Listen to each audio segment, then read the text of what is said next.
from the lucid fringe. Ravings from the lucid fringe.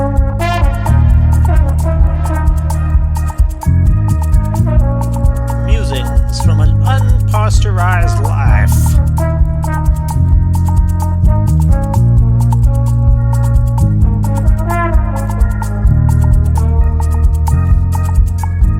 Improvised on the front line of love and beauty. Welcome, I'm Semeric Yarrow. This week on Ravings from the Lucid Fringe, episode 64, Jazzy Jungles, Tales from the Bundu, number 2, Soil Songs and the City. Sipo Hotsticks Mabuse is lighting up the stage and playing a mean sax from time to time, as well as singing and getting the groove going. It's a huge warehouse, otherwise known as part of the Cape Town International Convention Centre, and for tonight it's been renamed Kippies, after the great Kippi Moketsi, the alto sax player that helped shape a distinctive South African jazz. The last time I attended the Cape Town Jazz Festival was perhaps a quarter century ago, at the curious bit of old apartheid-era brutalism known as the Good Hope Centre, before the city invested in this shiny foreshore upscale. Back then, the wonderful keyboardist Joseph Zawinul was building up a deep electronic but organic performance imbued with rich spiritual tones in the heart of concrete. Around the time I was usually sweating in clubs to funk on the decks and in vivo.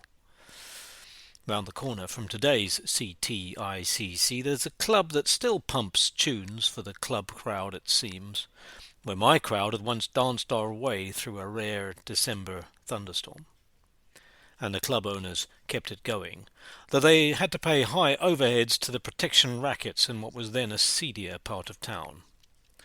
The serene lawns of the icky historical castle round the corner feel distant, though strangely there's still more plant biomass round here, poking out of pavements and planters, than there once was, for this is all on the foreshore and was once under the waves, alongside hundreds of impressively constructed wooden shipwrecks that are now buried in cement. I had also gathered at the Good Hope Centre back in the day to hear Japanese taiko drummers gloriously thumping the biggest membranophones going. That was part of the Parliament of World Religions, when Desmond Tutu was still our local guru, and my own encounters with umpepu smoke were few. The wavelengths of improvised music have been the way modern city life keeps the jungle rhythms and rhymes going for more than a century now. And in South Africa we do have our own recognisable versions of the musical story alongside the breath from abroad. A foreign superstar called Jacob Collier is going to take the stage later tonight and team up with a woman whose voice is a heavenly combo of Bollywood and syncopation, his virtuosity joyful if a little surface skatey. The Yellow Jackets, whose music I once covered in student bands, are going to be on later, flying in from that mythical other western coast land of California. Friends I haven't seen in years pass in the dark and in the corridors. One has entered this unholy sacred realm of concrete from the backwoods of the garden route, and though I'd long since had him turning his nose up at cityscapes, here he is with his Gen Z daughter, his long beard briefly appearing more hipster than lone wolf, thoroughly enjoying the musical masala on offer. And it's definitely a confident and multiracial South Africa on show. In another room, a Zulu guitarist, Jabulile Majola. His band channels the groove of Sipho Gumede-type riffs with his guitar capturing the umbakanga liquidity of the rural hills of KZN. The artist himself is no ethnic artifact, but a sassy, honest speaker into our hearts.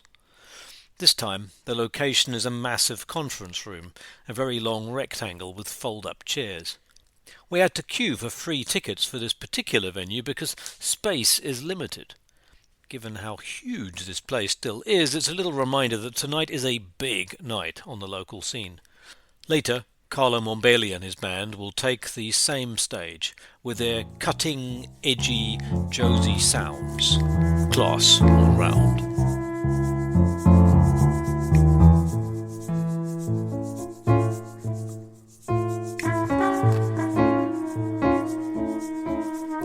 There is, in fact, an actual intentionally designed concert hall here too, which reminds me of the one at the Baxter, an auditorium under the University of Cape Town's performance arts-based lower campus, where I've spent many hours both on the stage and in the audience.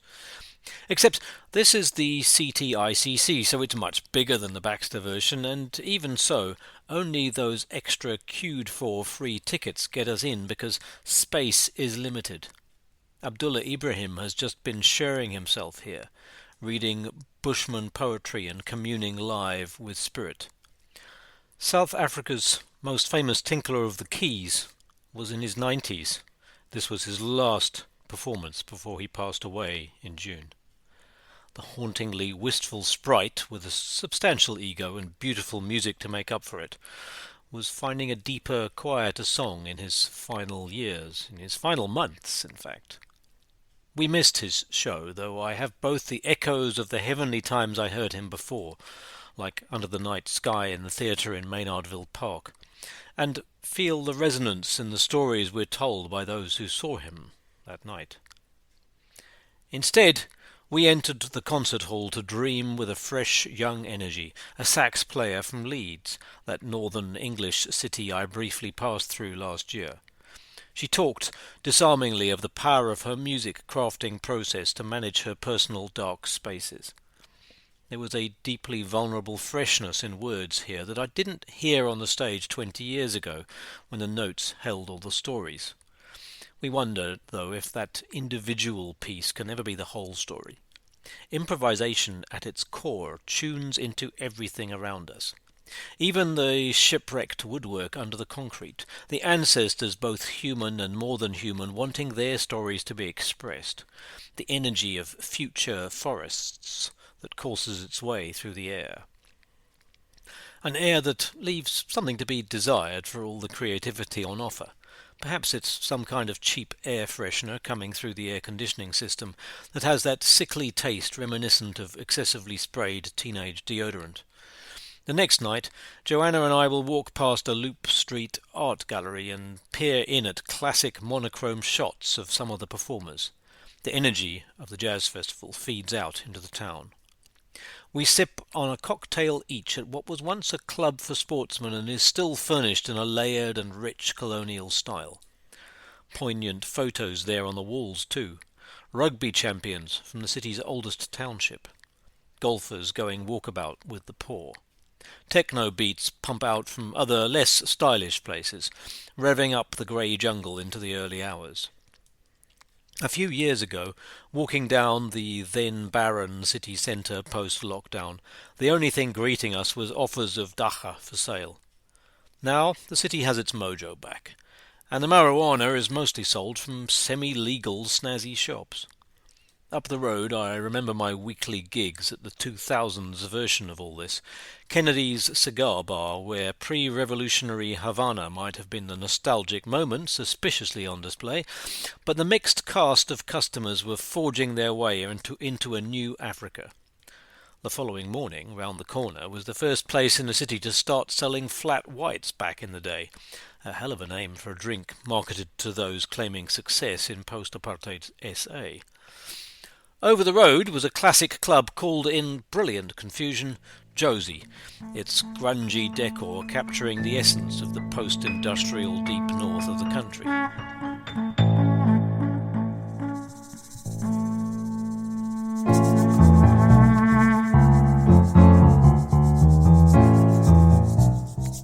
It's good, though, to find a way out of the high-rise stew and back to the wild green, which we do a few days later. Breathing in the calming trees around Bodikaya, a retreat space a few hours out of town that I last spent memorable time in over a decade ago. We are here for Green Pop's wonderful Reforest Fest. The link, however, to the previous weekend is live music, built in this case on an organic stage or sounded out over djembe beats while we plant. 8,000 plus indigenous tree beings finding new homes on a Saturday morning. The baby trees have all sprouted in Platbos, the ancient milkwood forest nearby, been rescued from over-competition there, and are now given a second chance on the hillside here, no doubt encouraged by the older trees nearby, as Green Pop moves forward with reforesting the area. The huge fires this summer wiped out a lot of the introduced vegetation round here, but the indigenous forest held its ground, a very visceral sign of resilience. This is a festival with a really wholesome feel. More kids of all ages than I can remember at a gathering like this, but not in a way that prevents adult conversations and connections from happening too. We are divided into a rainbow of different colour groups for planting in different sections, with the dress-up part of the fun. Our colour group leader is perhaps a little too earnest about the ecology to also dive too deep into the cheerleader part of his role, but there are also gluten-free biscuits doing the rounds for any flagging souls, and later some falafel-type nuggets. Meat-free is a conscious choice this weekend for reasons of ecological footprint, as the festival aims for the status of greenest festival in SA. It's not entirely alcohol-free, by contrast. There are organic wine tastings in the afternoon, and some botanical spirits with wild flavours in the evenings. I loosen up with a wonderfully imaginative morning yoga class, and there are plenty of opportunities for all tastes. In spite of all the odds, us hippies do seem to have our shit together these days. We go for walks out of the campsite, finding echoes in the plant world that will help make the altar for our workshop. There's a rain shower in the night, and it's cool in the mornings, though there's also teas and coffees in the marquee and opportunities to talk about the world while the birds sing, or while the children swim. The moles struggle a little this weekend with all the noise and all the tent poles. Our shoes have disappeared in the morning under a mole cairn that's magically emerged while we were sleeping. The Nomadic Orchestra are giving us their classic upbeat Afro-Balkan grooves. Crimson House power through the evening with a little gypsy roots juice. Of course, words can't quite capture the vibe, but what we hear is the jungle of original sound again. This 21st century excitement that's gone way beyond the novelty value of mixing genres, burranga and the like if you were around in the early 90s, into finding the sound of the moment from a wide palette of choices. And I think the quiet sounds of the soil are contributing to the ways the music echoes. There's much more going on than just these big-name musos. Swazi guitarists, to Xhosa poets, to a Japanese traditional dancer doing her thing with fan while we sang our national anthem, to a lengthy open mic round the fire that emphasized a rebirth of live human artistry. My daughter assures me that this is now a key Gen Z concern. Sure, there were still electronic dance floors up the hill on Saturday night, but even they closed down early enough to let the nature beings have a little peace. I popped up there early in the morning, rather, to have a sauna by the pool and hear an enthusiastic young man talk about integrating architecture and permaculture in a way that should have been done 30 years ago, when those RDP projects were just getting going without a thought for meaningful sustainability in township dust bowls. There are plenty of formal talks, but often the best encounters are casual ones like this. And meanwhile, there's the thick aliveness around us, reclaiming itself. Lily pads at one pool suggest the vibrancy of the forces in this land. I lie down to be bathed in sound, outside a grand teepee where a journey is being led, and I feel the filtered light in its own dance with the branches and the running stream. Bodhi Kaya is well curated for sure. The teepee is not a patchwork affair, and the whitewashed buildings recall their colonial grandeur and peace. That's being shaken up a little by the moles and the mycelium, it seems, as well as the noisy bunch of us who've pulled in. Our campsite is a former paddocks, temporarily holding high-density humanity.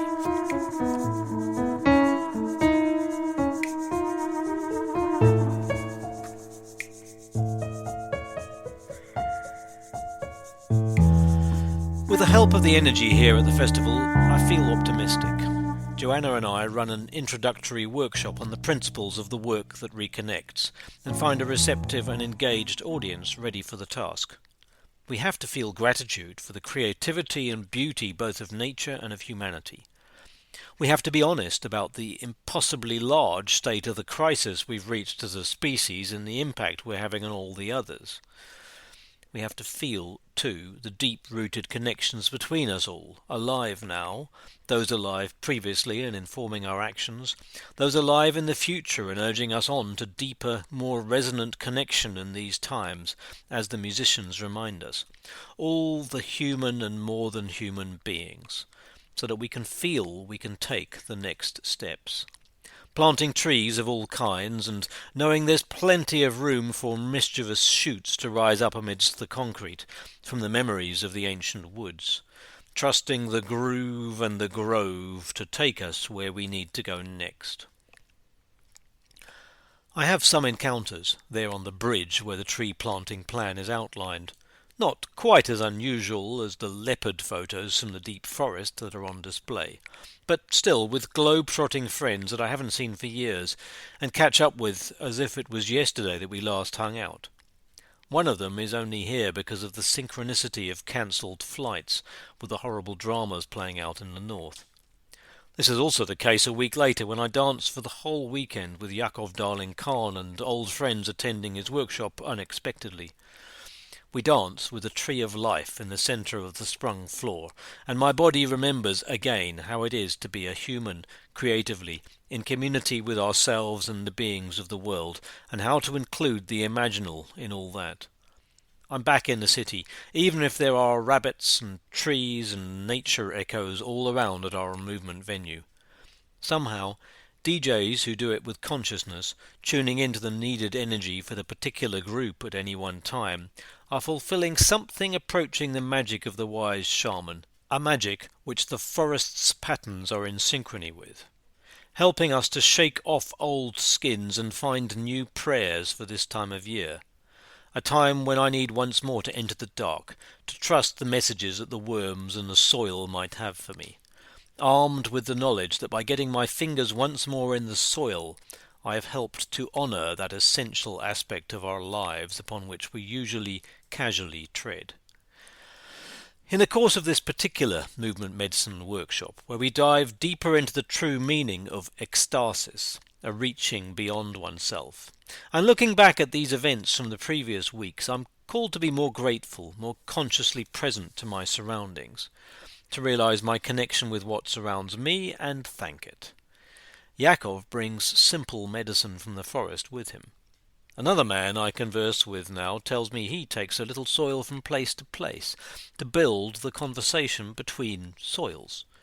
We might not know what they're saying, but they're teeming with life and creativity, so no doubt it's grounded and profound. Some say the Amazon itself is planted. The core soils that generate food plants in the heart of our greatest forest are strangely different and irreplicable. They remain a puzzle to inquiring modern scientists, even if the guardians of the forest know their own lore.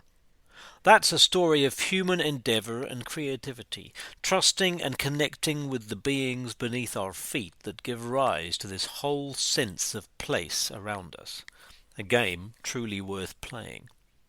I genuinely have a sense that the music we create above ground is an echo of what lies below, and perhaps we need to build more archaeological lives, digging in without disturbing the process, to witness with astonishment what lies there and connects us all, so that we can improvise like forests do.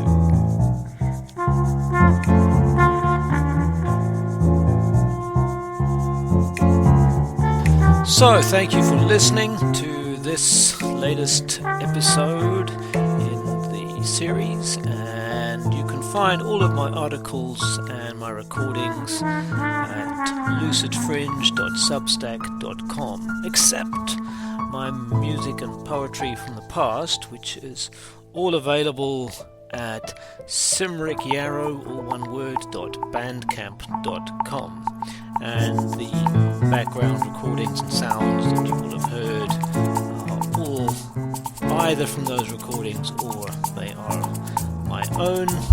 Please do give this a rating if it's on your podcast app. Please spread the word if you enjoy what you hear. And if you want to give me some feedback or commentary, of course, I'm very open to that. Any suggestions for future episodes? Okay, enjoy. See you next time. Ravings from the lucid